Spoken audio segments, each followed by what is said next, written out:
Hello my dear friends, you're in the Military Summary channel, and this short video we're going to discuss the most important events that took place during the previous night of the local time. And first we're going to start with the Black Sea. This night the Russians made another waves of attacks in direction of Odessa using Onyx missile. And this is a very interesting type of weapon because the Russian sources claims that this weapon is the weapon against the ships, not against the infrastructure, against the military positions and so on. But for some reason the Russians took a decision to use exactly this type of weapon against Odessa.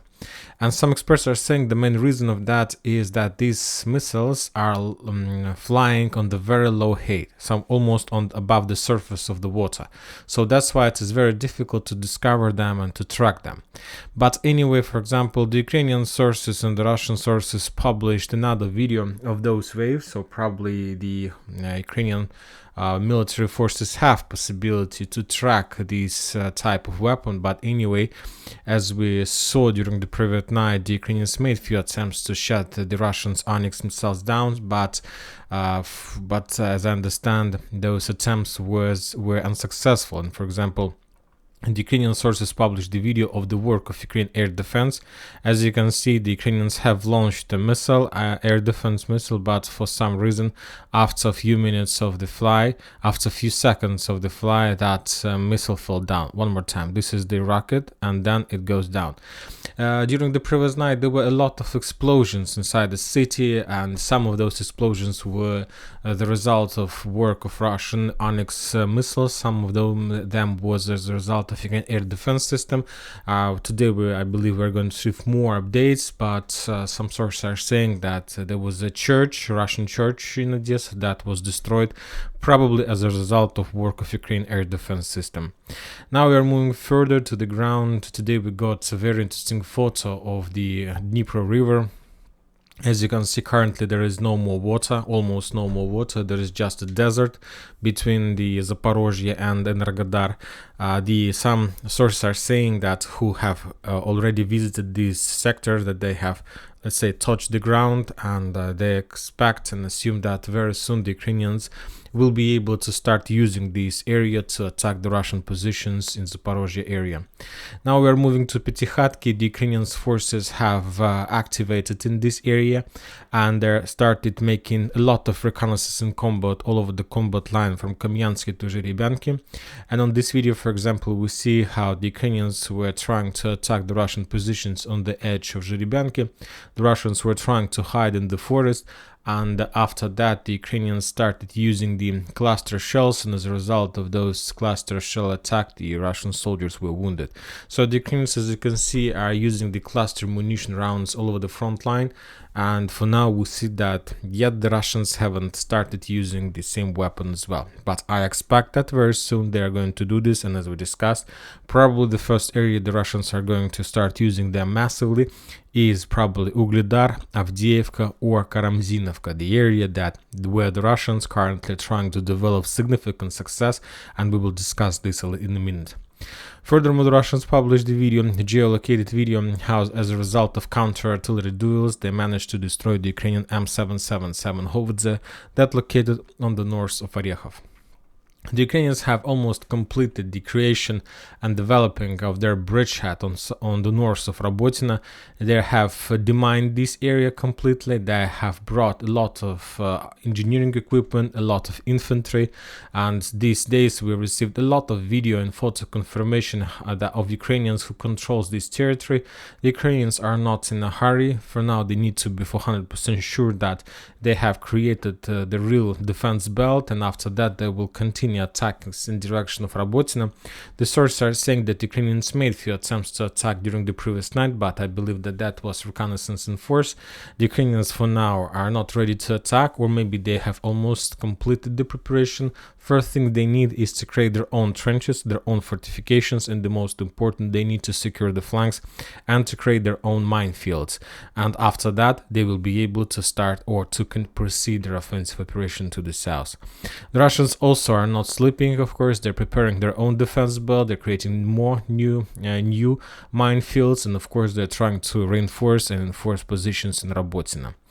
And now we're moving further. We haven't received almost nothing from Vremivka tactical bridgehead, just another video of clashes on the north of Staromayorska. As you can see, there are a lot of Ukrainian light vehicles on the north, and there was a machine gun position in that building.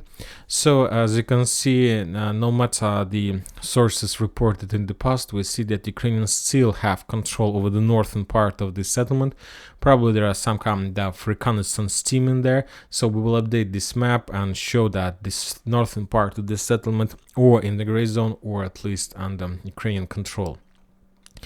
We start receiving more updates from Krasnogorovka. Yesterday probably was the first day after the beginning of battle for the coal mine when we haven't received any video or photo confirmations from this territory.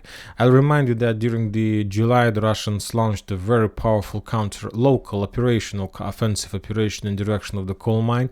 As a result of that attack, they managed to capture this territory. The Ukrainians were forced to step back. After that, the Ukrainians started using massively cluster shells. They were bombing, attacking the Russian positions with drones and many others, and I wondered why the Russians were not doing anything to prevent or reduce the Ukrainian activity in this area. Probably the Russians were collecting the reconnaissance information. Lots of they managed to, and during those days of when they were inactive, the Russians collected a lot of piece of information regarding Ukrainian position, their command centers, their warehouses, and yesterday and this night the Russians started implementing all the points they managed to discover. For example, in this video we see how the Russians managed to discover the Ukrainian artillery system that Ukrainians were using to attack the Russian forces in the coal mine, and as a result of artillery strike that position was destroyed. When talking about Krasnogorovka itself, the Russians managed to discover the Ukrainians command headquarters, the Ukrainian command center, the Ukrainians ammo depots, warehouses, and so on.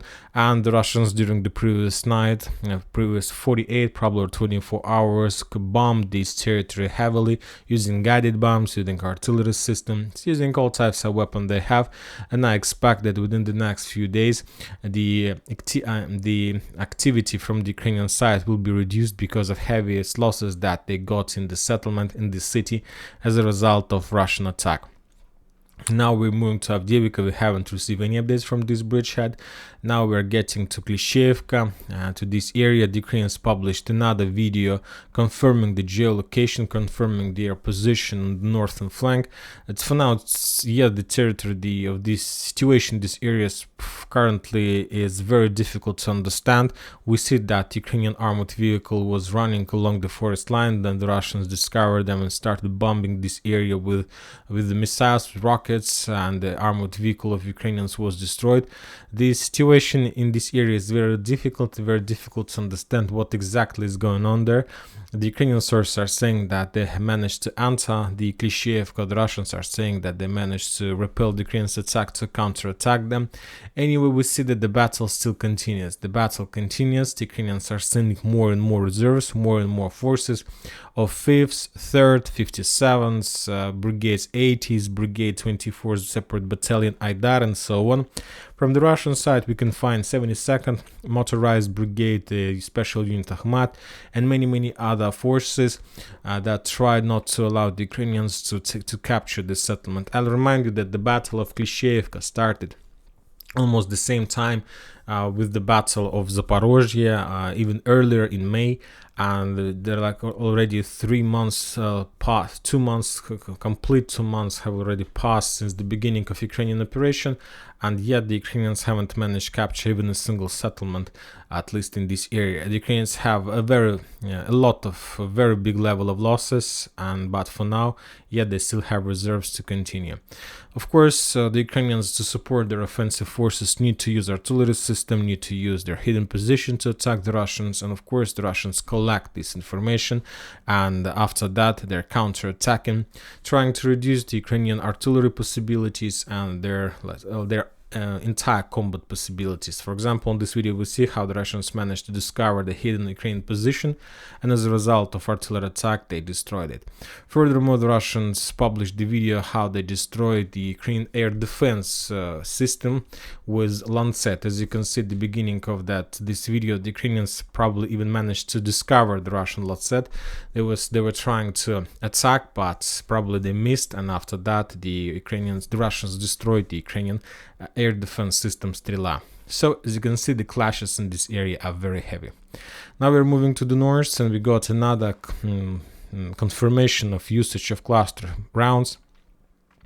On this video we see how the Russian forces were heading in direction of Dibrovo, or probably were moving somewhere in the vicinity of Kremenaya forest. There's, as you can see, a very big squad of Russian forces, probably a few dozens of soldiers, and they were heading somewhere to the combat line. They were trying to move during the night to stay invisible for the Ukrainian forces, but the Ukrainians had equipment with night vision. The Ukrainians managed to discover the Russian forces, and after that they started bombing and shelling these positions with all types of weapons they have, and mainly the Ukrainians were using cluster shells. From this video it's very difficult to understand the results of those attacks. Probably there some Russian soldiers were wounded as a result of that attack, but yet the Russians haven't started using the cluster shells, but the Ukrainians are doing this, and they're doing this massively. Now we are moving to probably the most important part of the front line, the area between Raigorodka and Makeevka. This is the area where the Russians managed to develop their bridgehead in the vicinity of Karmazinovka.